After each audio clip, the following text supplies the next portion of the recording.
This is a response to a video by King Trout. It's a bit of an older video, but I got sent it and I thought I'd respond to it.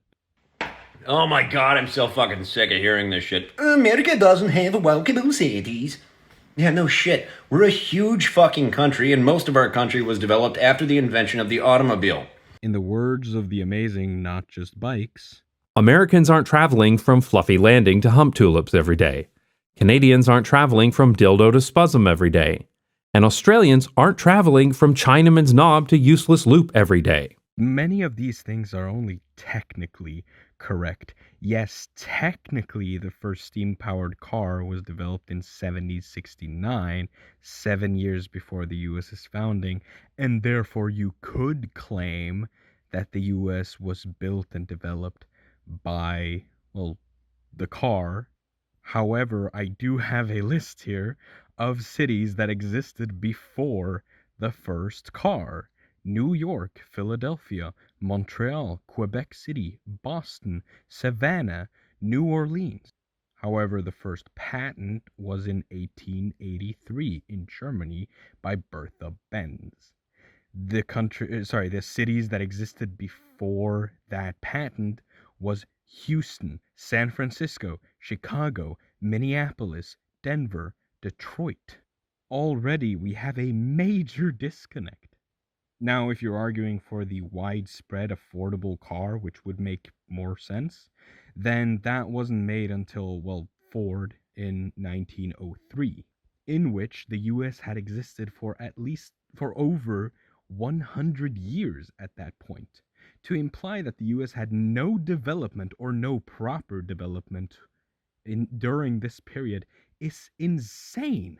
For example, Frederick Law Olmsted and Calvert Vaux proposed Central Park, or the plan for Central Park.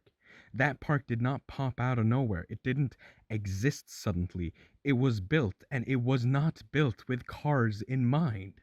Now, if you're arguing for a huge country, then the Transcontinental Railroad was built to be able to travel from the East Coast to the West Coast.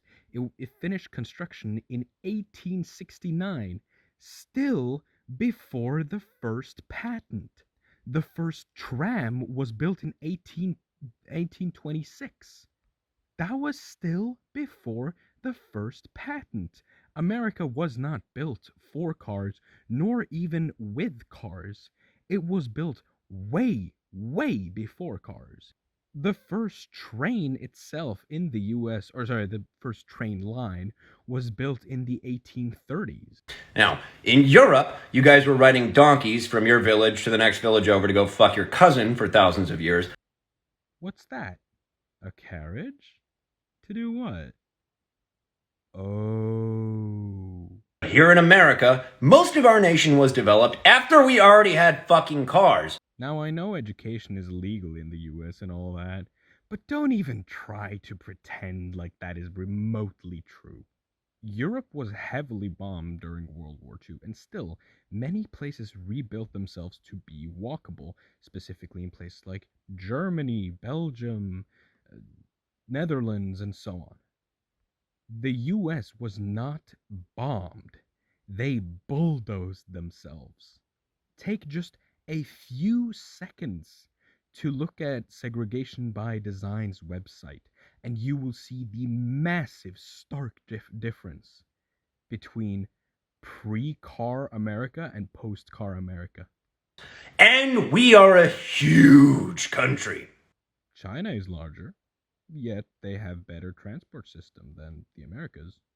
In fact, the size should be the exact reason to have a better system. A country like Liechtenstein doesn't need high speed rail.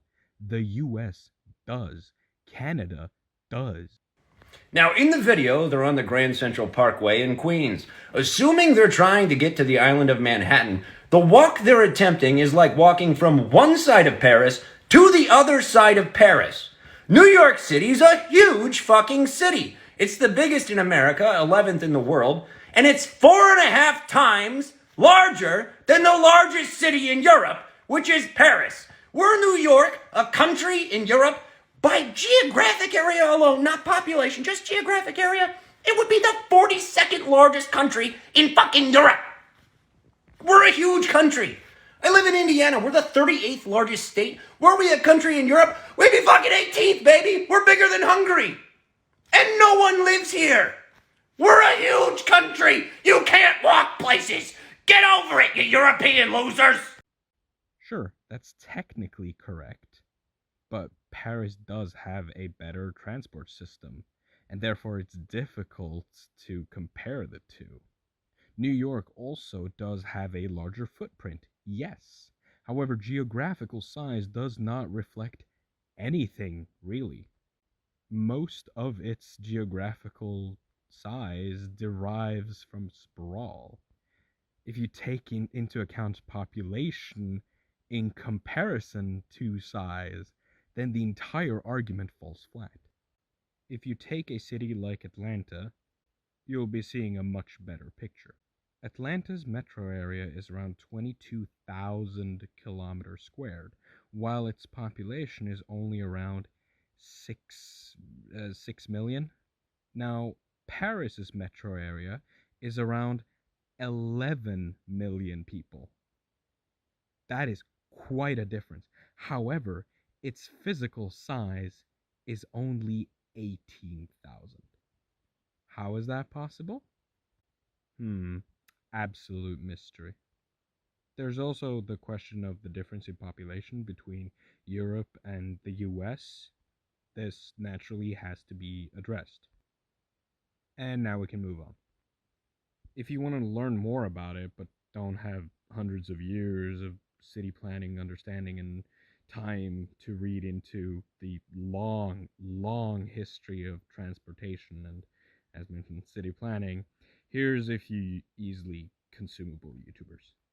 Not Just Bike, City Nerd, RM Transit, Oh the Urbanity, City Beautiful, Hoog, The Aesthetic City, Alan Fisher, Houseman, Strong Towns, Humane Cities, A Young Engineer, Propel, Adam Something, About Here, Building Beautifully, and yet another urbanist.